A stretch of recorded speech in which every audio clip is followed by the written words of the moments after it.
Gensa Gopi, seri 101, Basudewa Krishna Seruling Penggembala. Ruangan itu beberapa saat hening. Berat rasanya bagi Raden Haryo Praburukmo untuk menyampaikan permasalahannya kepada Gensa Gopi. Namun hal itu memang tidak bisa dihindari. Nih, bukan berarti aku menyia-nyiakan kamu. Namun justru sebaliknya, aku ingin kau tetap berbahagia. Aku tahu kau memerlukan seorang pria karena kewanitaanmu. Raden Haryo Praburukmo berhenti sejenak. Sedangkan Kensa Gopi hanya bisa menggigit bibir untuk menahan gejolak perasaan. Raden Ugrasena hanya menunduk. Ia tak mengerti perasaan apa yang ada dalam hatinya. Kiontogopo belum bisa mengerti arah pembicaraan dari Raden Haryo Praburukmo. Namun ia hanya diam menunggu. Aku telah minta izin Kang Mas Prabu Basudewo. Juga sudah disetujui oleh Dimas Ugrasena bahwa aku telah membuat surat kekancingan. Kau sebagai istri Triman untuk Dimas Ugrasena. Kensa Gopi langsung lari masuk kamarnya sambil menutup muka. Ia menahan tangis agar tidak didengar oleh anak-anaknya. Hanya kemudian air matanya membasahi bantalnya. Mengapa peristiwa beberapa tahun silam kini terulang lagi? Apakah ini memang sudah menjadi suratan tangannya? Ia tak mengerti bagaimana ia mesti bersikap. Raden Haryo Praburukmo membiarkannya ia masuk ke kamarnya. Ia mengerti perasaan apa yang bergejolak di hati Kensa Gopi. Raden Ugrasena tak bisa menduga perasaan Kensa Gopi terhadapnya. Apakah ia menolak atau menerimanya? Namun ia tak akan memaksakan kehendaknya. Jika Kensa Gopi tidak membuka hatinya, ia pun dengan lapang dada akan menerimanya. Sebaliknya, jika mau menerima, ia akan bertanggung jawab sebagai seorang suami. Kiontogopo hanya diam. Ia belum berani memberikan tanggapan atas semua itu. Ia memang merasa bahwa Kensa Gopi bukanlah istrinya.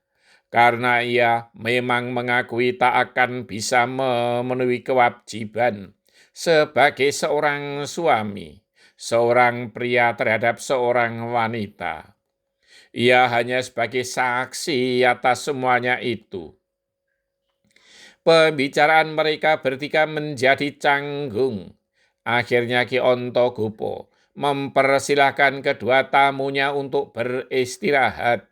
Ia sendiri masih duduk seorang diri, sambil menghisap cerutunya sambil merenungkan perjalanan hidupnya yang terasa aneh bagi kebanyakan orang yang hidup bebrayan. Selama ini ia dan Kensa Gopi masih bisa bersandiwara terhadap kawula kademangan Widoro Kandang. Bahwa ia dan Kensa Gopi adalah sepasang suami istri yang menjadi tauladan bagi warganya. Ia menjadi seorang demang yang bisa membangun wilayahnya. Hartanya pun seolah mengalir tiada habisnya. Kademangannya maju, warganya makmur, pasar menjadi ramai. Ia pun disegani oleh rekan sesama demang. Anak-anaknya mempunyai banyak kelebihan dibanding dengan anak-anak sebayanya.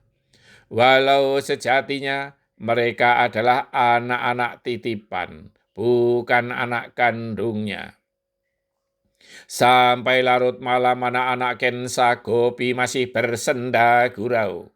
Larasati mempunyai watak yang banyak bicara dan periang, lincah dan cerdas. Ia banyak bertanya baik kepada Roro Ireng, Udowo, Kokrosono, terlebih kepada Noroyono yang kaya wawasan. Lain halnya dengan Roro Ireng yang berwatak kalem, tidak banyak berbicara. Jika berbicara pun nadanya halus dan pelan. Ia lebih banyak mendengar, baru bercerita kalau ditanya. Sedangkan Udawa yang telah lebih dewasa, lebih sering ngemong adik-adiknya. Namun demikian, ia sering bercerita tentang hal yang lucu-lucu, sehingga membuat segar suasana. Ia seorang yang jujur dan bertanggung jawab. Berbeda dengan Kokrosono yang bersifat keras, mudah marah, namun juga mudah luruh. Mudah dibujuk, namun juga mudah diingatkan. Ia mudah tersinggung, namun mudah memaafkan dan tidak pendendam. Ia tidak akan mundur setiap menghadapi tantangan. Jika ada pekerjaan atau tanggung jawab, ia akan menyelesaikan secepatnya sampai tuntas. Nada bicaranya pun keras, tegas, dan pantang berbasa-basi, bersambung. Setiap anak memiliki sifat dan watak masing-masing, maka mesti berbeda cara mendidik dan membimbingnya.